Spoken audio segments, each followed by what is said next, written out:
Hamas और Israel के दरमियान आरजी जंग बंदी के बाद शदीद लड़ाई जारी है। इसराइल को सिर्फ हमास ही नहीं, हिजबुल्लाह और यमन के हौसियों का चैलेंज भी दरपेश है, जबकि तुर्किया ने भी इसराइल को वार्निंग जारी कर दी। यमन के हौसियों ने बहिरा अहमर में यमनी साहिल के करीब 2 इसराइली जहाज़ों को निशाना बना डाला। हौसियों ने दावा करते हुए कहा कि इन जहाज़ों को गजा में जंग की वजह से निशाना बनाया गया। AFP की रिपोर्ट के मुताबिक अपने एक बयान में हौसी बागियों ने कहा कि हमने बहिरा अहमर में 2 इसराइली जहाज़ों को निशाना बनाया है, जहां पहले जहाज़ को मिसाइल और दूसरे को ड्रोन से निशाना बनाया गया। उधर इसराइली जारहियत पर तुर्क सदर रजब तय्यब एर्दोगान ने सख्त अल्फाज में 2 टोक मौक़िफ़ इख्तियार करते हुए कहा कि तुर्की गजा की पट्टी में नस्ल कुशी पर इसराइल को सज़ा देने के लिए बैनुल-अक़वामी फ़ौजदारी अदालत ICC में हर मुमकिन कोशिश करेगा। ये न सिर्फ इसराइली वज़ीर आज़म की हुकूमत पर बल्कि इन ममालिक पर भी स्याह धब्बा है जो इसकी गैर मशरूत हिमायत करते हैं, और वो भी आने वाले बरसों तक अपनी खामोशी की कीमत अदा करेंगे। तय्यब एर्दोगान ने कहा कि उन्होंने हमेशा इस बात पर जोर दिया कि वो इंसानी बुनियादों पर जंग में तवक्कुफ के बजाय मुस्तकिल जंग बंदी के हक में हैं। उन्होंने ये भी कहा कि यह अमन का एक और मौका था और बदकिस्मती से हमने इसराइल के ना समझौता करने वाले रवैये की वजह से मौका भी खो दिया।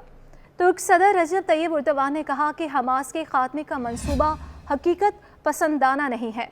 ख्याल रहे कि 24 नवंबर को शुरू होने वाली जंग बंदी में दोबारा तौसी की गई थी और 7 दिनों की जंग बंदी के दौरान ख़वातीन, बच्चों और गैर मुल्की यरग़मालियों के साथ साथ मुतअद्दिद फ़लस्तीनी कैदियों को भी रिहा किया गया, लेकिन सालिस मज़ीद रिहाई या जंग में वक्फे का कोई फार्मूला तलाश करने में नाकाम रहे। गजा में एक और आरसी जंग बंदी के एक मुआहदे तक पहुँचने और 7 अक्टूबर को अगवा किए गए लोगों को रिहाई को यकीनी बनाने के लिए बातचीत सनीचर के रोज़ ख़त्म हो गई थी। मुज़ाकरात से वाकिफ़ एक फ़लस्तीनी अहलकार के मुताबिक मुज़ाकरात मुकम्मल तौर पर तातुल का शिकार हैं।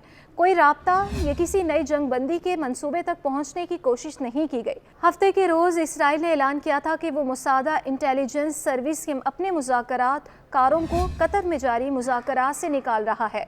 ये एजेंट मुज़ाकरात में तातुल के बाद सालसी का काम कर रहे हैं। हमास की सियासी ब्यूरो के नायब सरबरा ने सनीचर के रोज़ न्यूज़ अरब मीडिया को बताया कि अब कोई मुज़ाकरात नहीं हो रहे और जंग ख़त्म होने तक इसराइल के साथ मज़ीद कैदियों का तबादला नहीं किया जाएगा। अमेरिकी नायब सदर ने मिस्र के सदर से मुलाकात में कहा कि अमेरिका किसी भी सूरत में गजा या मगरबी किनारे से फ़लस्तीनियों की जबरी नकल मकानी, गजा का मुहासा करने या सरहदों को दोबारा तय करने की इजाज़त नहीं देगा। अक़वाम मुत्तहिदा की मौसमियाती कॉन्फ्रेंस COP28 के मौके पर दुबई में अपनी मुलाकात के दौरान कमला हैरिस ने मिस्री सदर से कहा कि अमन की कोशिशें सिर्फ इसी सूरत में कामयाब हो सकती हैं जब फ़लस्तीनी आवाम के लिए एक वाज़ेह सियासी उफ़ुक़ के साथ एक नई फ़लस्तीनी अथॉरिटी की ज़ेर क़यादत फ़लस्तीनी रियासत के क़याम की तरफ कदम बढ़ाया जाए। याद रहे कि गजा में इसराइल के फ़ौजी हमलों के आगाज़ से अब तक इलाके में 15,523 अफराद शहीद हुए। जहाँ बहक होने वाले फ़लस्तीनियों में 70% ख़वातीन और बच्चे थे, जबकि फ़ौजी हमलों में 41,316 अफराद ज़ख्मी हैं। गुज़श्ता चंद घंटों के दौरान 316 जाँ बहक और 664 ज़ख्मियों को मलबे से निकालकर अस्पतालों में पहुँचाया गया, लेकिन बहुत से लोग अब भी मलबे के नीचे दबे हुए हैं।